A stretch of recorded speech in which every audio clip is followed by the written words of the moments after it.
We begin tonight with a weather impact alert. We're tracking the system that's been bringing rain and wind to the valley tonight. It's gotten a lot cooler out there. Here's how things looked earlier when the rain first kicked out on I-17 at Northern. You can see those slick conditions. Folks, just take it easy out there. Meanwhile, the high country saw some April snow. Here's a live look at the Flagstaff train depot. It was really coming down at times earlier today. Now it's just cold up there. Thanks for joining us tonight for 12 News at 10. I'm Mark Curtis. Caribe's off tonight. Let's get right to your weather impact forecast. To track tonight's storm activity, meteorologist Crystal Long joins us with the latest. And Crystal, what are you seeing on radar? Radar is still rowdy. Look at this. We still have snow and thunder snow stretching from rim country into the White Mountains. And yes, rain reaching out for the valley, continuing our Friday frenzy here on the radar. Finally, just what the doctor ordered, right? Some vitamin R. And it's been spilling in from the West Valley and East Valley. Now it is your turn. I have some rainfall reports coming up, but we still have yet to tack on yours since it's currently raining there in the East Valley. Meantime, winds have been blowing on through. We've got some gusts in the teens at the airport, but 20s out towards Apache Junction and Queen Creek right now. And temperatures have been falling off so fast, it's as much as 20 degrees colder in the valley than the same time yesterday. And in comparison to what we were around dinner time, I mean, look at the dramatic drop off.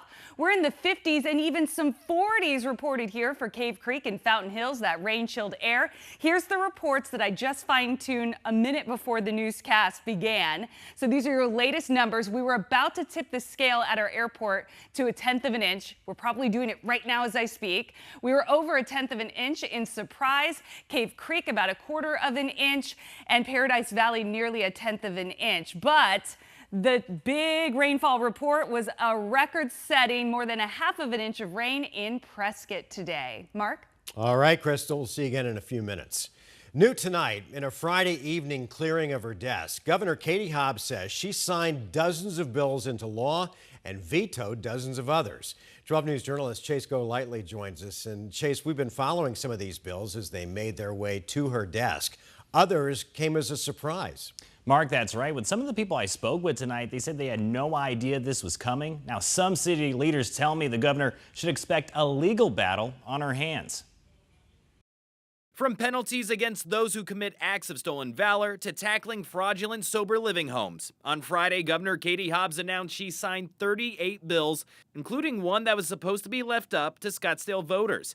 Hobbs approved SB 1543, otherwise known as the Axon Bill, that will allow the tech company to build its new headquarters along with housing in Scottsdale without having to go through the zoning process. Axon CEO Rick Smith saying with this decision, Axon is poised to expand our Scottsdale headquarters, increasing our Arizona workforce to more than 5,500 high-tech jobs and generating an estimated $38 billion in economic impact over the next decade. But not everyone in Scottsdale is happy with the decision, especially since this was supposed to be voted on by residents in 2026. To impose on Scottsdale is a dark day for people's voting rights. City Councilman Barry Graham says while the previous city council approved the Axon move, opponents got enough signatures to put a referendum on the ballot so the people can decide. Now, Graham says he anticipates several lawsuits will be filed against Hobbs and her decision. And I can say this unequivocally, that this is not over. The governor also announced 33 bills she vetoed, including one sponsors knew was coming. SB 1164, also known as the Arizona ICE Act, would have allowed local law enforcement to arrest anyone with a federal immigration detainer or take in criminals who are in the country illegally. Immigrant right advocates like Lucha applauded Hobbs' veto, saying it aligns with our core belief in dignity, justice, and opportunity for all Arizona families. On the other side, the Republican Governors Association Rapid Response Director said Katie Hobbs' veto is no surprise. Her record on the border is pitiful. But this veto shows she is unserious about addressing the border and protecting Arizonans. Now, these will be the last bills Governor Hobbs signs until further notice. She put a moratorium out until Republican lawmakers pass a bipartisan funding bill to protect Arizonans with disabilities. Until that happens, she says any bill that comes her way will be vetoed. Mark? Chase, thanks. Today marked the last day on the job for interim Phoenix Police Chief Michael Sullivan. It comes after he announced earlier this month that he'd be stepping down from his position and withdrew his name from consideration for the permanent job. Sullivan spent almost 3 years running the department, and in that time, he did face a number of challenges, including a Department of Justice investigation, pushback from union members, and a shortage of officers on the streets. A decision that certainly it was made in the best interest of the city, and that's what I've said, and that's what I'll continue to say. Obviously, I feel like I've accomplished what I came here to accomplish, and I truly think that it's a good opportunity for the next leader to continue the work that and the groundwork that I've set up. After Sullivan withdrew his name, the city announced that its search for a chief would start over again.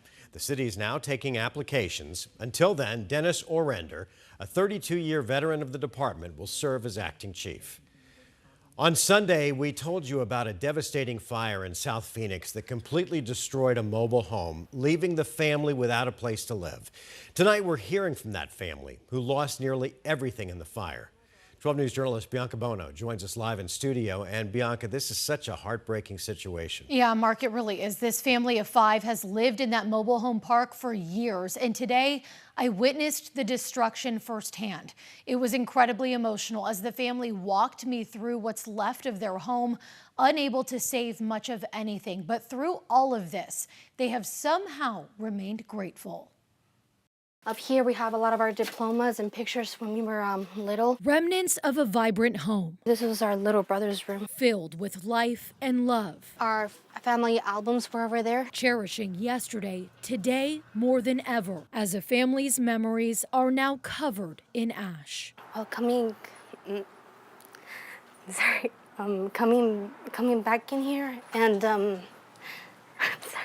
Ashley Barron, her 2 younger siblings, and her parents are living a nightmare they can't wake up from. On Sunday afternoon, as they were all inside, a couple they didn't know came banging on their door. Somebody was like yelling, "Fire, fire, like get out of the house." We see them as like our angels because they're the one who like saved us. No time to grab anything but each other and their 2 dogs. The family of 5 narrowly escaped as their home near 19th Avenue and Baseline erupted in flames. Their father teaming up with neighbors using hoses to desperately try to put it out. The water hoses wasn't enough because the fire started spreading pretty fast. The Phoenix Fire Department responded, managing to contain the fire to their home. This family watching in disbelief. It was kind of like a horror movie in some way. It was kind of unreal we were watching, and it still feels like unreal right now. 5 days later, they're back at the place they called home for more than a decade. We were all right over here when the fire took place. Here to salvage whatever they can. We don't really like coming back here again. They're surviving through the kindness of others. The clothes they're wearing, donated by their children's school, Heritage Academy. We never say thank you because all these clothes is for Heritage Academy living. They're currently living in a hotel and will likely move into the home of one of the teachers for the next 3 months. I just want to say thank you to everybody. They don't know where they will go after that, but through the smoke that now clouds their future, they've managed to find clear perspective. Nothing matters as long as we're here. Holding tight to their memories and each other. We're all alive, we're okay, none of us were in the hospital, we're all together too, and that's like one of the greatest comforts we can have. And this family does need help. As I mentioned, they've been offered a place to stay for 3 months, but they don't know where to go from there.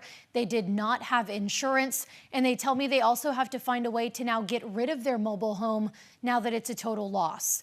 A GoFundMe page has been set up to help them, and we've posted the link for you on our website, 12news.com. We're live in studio. Bianca Bono, 12 News. Bianca, thanks.